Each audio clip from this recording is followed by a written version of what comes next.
Life is eternal. We all live on a stage where many infinities gather. Just take a look outside tonight and contemplate the infinity of space. There are stars so distant from you that they're measured in the distance that light travels in an earthly year. Beyond those stars that you can see are endless galaxies that stretch out into something we call eternity. Indeed, the space that you occupy is infinite. Its vastness is too huge for us to see. We are in an infinite, never-ending, never-beginning universe. Now pay close attention to this next sentence. Hey there, Vision Clarity family. Quick pause because I've got something exciting to share with you today. I've discovered a program called The Language of Abundance that I believe can truly enhance our journey towards manifestation and abundance. This program is all about unlocking the power of positive thinking and attracting wealth into your life. It's simple, easy to follow, and has been praised by many for its effectiveness. Check out the link in the description below to learn more and get your hands on this life-changing tool today. Remember, we're all about growth and positivity here, and I believe this could be a great step forward for many of us. Stay blessed and keep manifesting. Now let's get back to our session. If life is infinite, then this is not life. Really let these words sink in. If life is infinite, then this is not life. We can see this in everything that we scrupulously observe. Therefore, we must conclude that life, in terms of our body and all of its achievements and possessions, which without exception begin and end in dust, isn't life itself. Grasping life's true essence could radically change your life for the better. This is an enormous inner shift that eliminates fear of death. How can you fear something that doesn't exist? And connects you permanently to the infinite source of creation that intends everything from the world of infinite spirit into a finite world. Learn to be comfortable with the concept of infinity and see yourself as an infinite being. Your fear of the infinite. We are all in bodies that are going to die, and we know this, yet we can't imagine it for ourselves, so we behave as if it weren't so. It's almost as if we're saying to ourselves, everybody dies but me. This is attributable to what Freud observed. Our death is unimaginable, so we simply deny it and live our lives as if it weren't going to die, because of the terror that our own death instills. As I sat down to write the chapter on infinity, I said to a friend that my goal was to leave the reader, and you, the listener, with a complete absence of the fear of death. Let me know if it touches you in that way, even on a minor scale. Your own death. Essentially, there are 2 points of view regarding this dilemma of your own death. The first says that we're physical bodies that are born and we go on to live for a while, and then ultimately we deteriorate. Our flesh wears out and then we die and are dead forever. This first perspective, if you embrace it either consciously or otherwise, is terrifying from our alive point of view. Unless you embrace the second point of view, it's completely understandable that you would fear death. Or you may welcome it if you hate or fear life. The second point of view says very simply that you're eternal, an infinite soul in a temporary expression of flesh. The second point of view says that only your physical body dies, and that you were whole and perfect as you were created, and that your physicalness emanated from the universal mind of intention. That universal mind was and is formless. It's the pure energy of love, beauty, kindness, and creativity, and it can't die since there are no forms involved. No form, no death, no boundaries, no deterioration, no flesh, no possibility of it wasting away. Thus, spirit is present in its entirety everywhere, which includes you. You can never be separate from it. You'll learn to laugh at the absurd idea that you could ever be separate from the universal mind. It's your source. You are it. God is the mind through which you think and exist. It's always connected to you, even if you don't believe in it. Even an atheist doesn't have to believe in God to experience God. The question then becomes not whether your body is going to die, but rather on what side of infinity do you wish to live? You have 2 choices. Either you live on the inactive or the active side of infinity. In either case, you have an appointment with infinity, and there's no way to avoid it.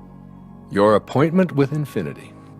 Eternity is now, right here. You're an infinite being. Once you get past the fear of death as an end, you merge with the infinite and feel the comfort and relief that this realization brings. We identify everything in this material world through a space-time continuum.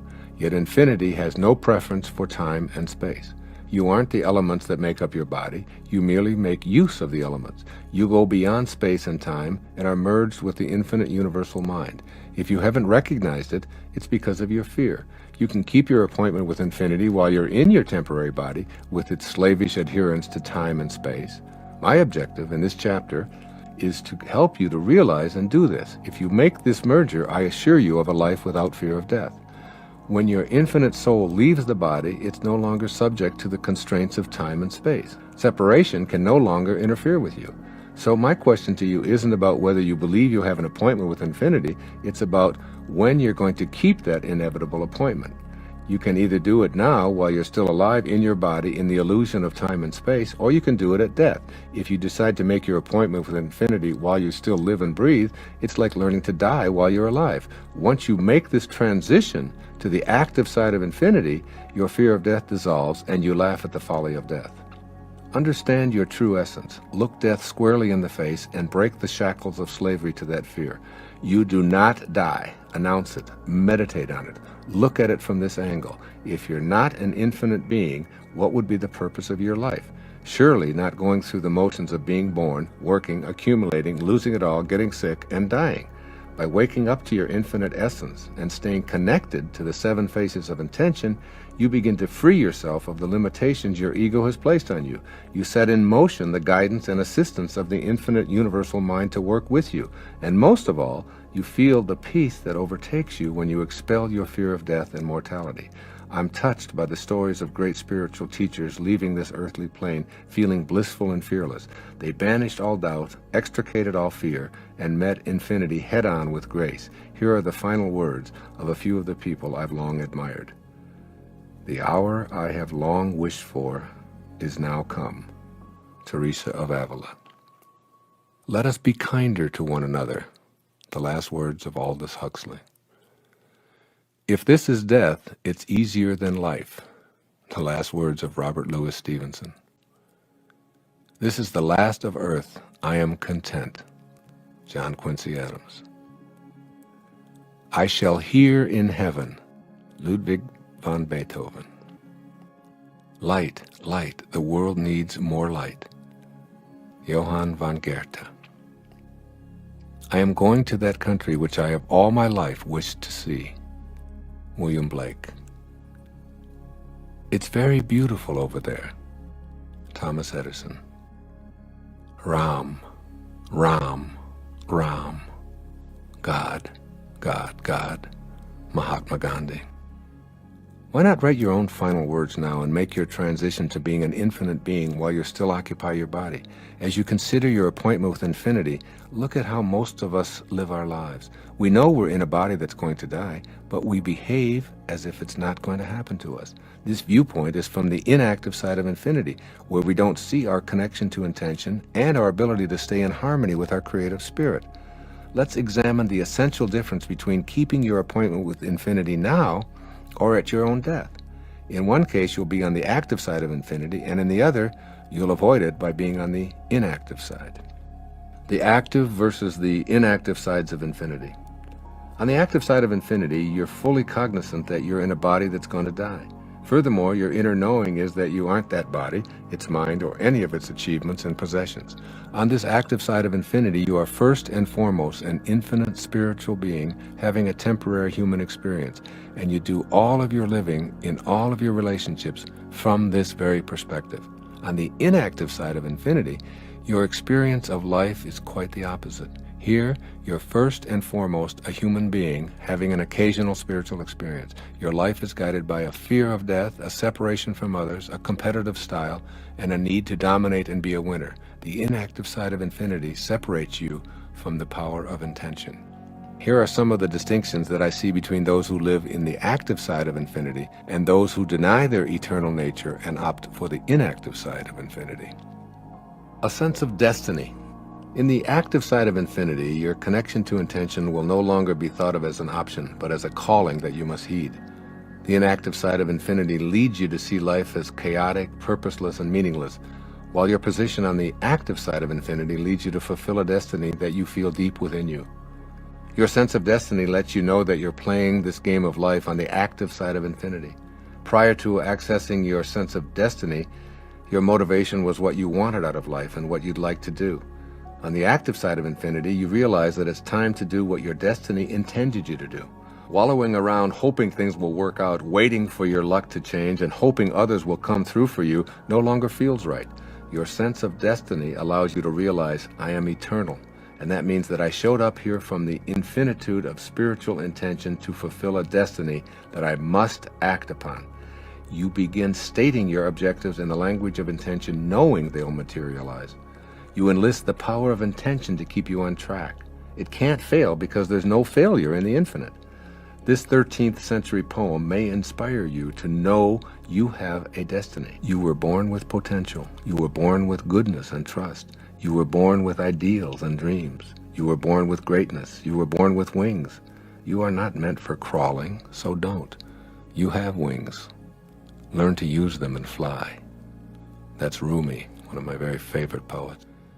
If Rumi had composed his poem from the inactive side of infinity, his words might be more like the following, quote, "You are an accident of nature. You are subject to the laws of luck and chance. You can be pushed around easily. Your dreams are meaningless. You are meant to live an ordinary life. You have no wings, so forget about flying and stay grounded." A sense of the possible. Creation acts upon the everlasting possibility that anything that is thought of can be. Consider some of the numerous great inventions which we take for granted today. Airplanes, electric lights, telephones, television, fax machines, computers. They're all the result of creative ideas by individuals who ignored the ridicule they encountered while they stayed focused on possible rather than impossible. In other words, a sense of the possible grows in the fertile terrain of the active side of infinity. The power of intention involves staying on the active side of infinite possibilities. George Bernard Shaw, who was still creating into his 90s, has been quoted as saying, "You see things as they are and you say why, but I dream things that never were and I say, why not?" Think of Shaw's words as you practice staying on the active side of infinity and seeing the infinite possibilities that are available to all of us. A sense of awe. You have to admit that just the concept of infinity is awesome. No beginning, no end. Everywhere at once, no time, and all of it here and now. The fact that you're a part of this infinite universe and that you emerged into the finite is mind-boggling. It defies description. The active side of infinity inspires a sense of awe. When you're in a state of awe, you're in a persistent state of gratitude. Perhaps the surest way to happiness and fulfillment in life is to thank and praise your source for everything that happens to you. Then, even when a calamity arises, you can be assured that you'll turn it into a blessing. By giving authentic thanks for all the good you now have, as well as the challenges, through this magnetism, you'll start the flow of more good into your life. Every successful person I know is grateful for everything they have. This process of giving thanks opens the door for more to come. It's how being an active infinity works.